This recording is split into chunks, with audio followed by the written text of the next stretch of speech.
এই ভিডিওতে ল্যাপটপের সাথে প্রজেক্টর সেট কিভাবে করবেন এই সম্পর্কে দেখাবো।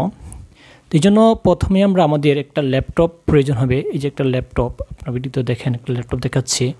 এরপরে হচ্ছে বিজিএ কেবল, তারপর হচ্ছে প্রজেক্টর পাওয়ার কার্ড, তারপর হচ্ছে প্রজেক্টর।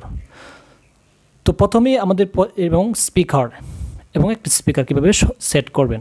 প্রথমে আমাদের প্রজেক্টর এবং ল্যাপটপ বন্ধ থাকতে হবে, অবশ্যই বন্ধ থাকতে হবে, বন্ধক দিয়ে সংযোগ দেবে। এই জন্য প্রথমে আমরা বিজিএ কেবলের বন্ধ করে বিজিএ কেবলের প্রথম প্রান্তটা আমরা ল্যাপটপের সাথে সংযোগ দিব, সেট করব।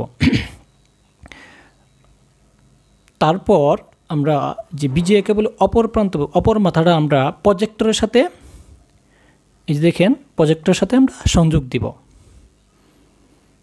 এবং সংযোগ দিয়ে নাইটটি টাইট দিয়ে রাখবো। তারপর আমরা প্রজেক্টরের যে পাওয়ার কার্ড, এটা আমরা বিদ্যুতের সাথে সংযোগ দিব। যে প্রজেক্টর পাওয়ার কার্ড আমরা বিদ্যুতের সাথে সংযোগ দিব। তারপর আমরা ল্যাপটপ অন করব। তারপর আমরা প্রজেক্টর অন করব।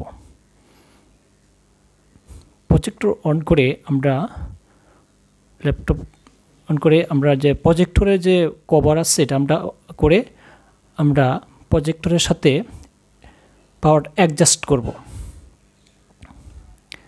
প্রজেক্টরের সাথে ল্যাপটপ অ্যাডজাস্ট করব। দেখেন আমি অ্যাডজাস্ট করতেছি। অ্যাডজাস্ট করার পর আমরা ল্যাপটপের সাথে স্পিকারের সংযোগ দিব। ল্যাপটপের সাথে স্পিকারের সংযোগ, তো ঠিক আপনারা ওইভাবে ল্যাপটপের সাথে স্পিকারের সংযোগ দিবেন। এভাবে আমরা ল্যাপটপের সাথে প্রজেক্টর এবং স্পিকারে সংযোগ দিয়ে আমরা প্রজেক্টর ল্যাপটপ অন করে এভাবে চালাতে পারি।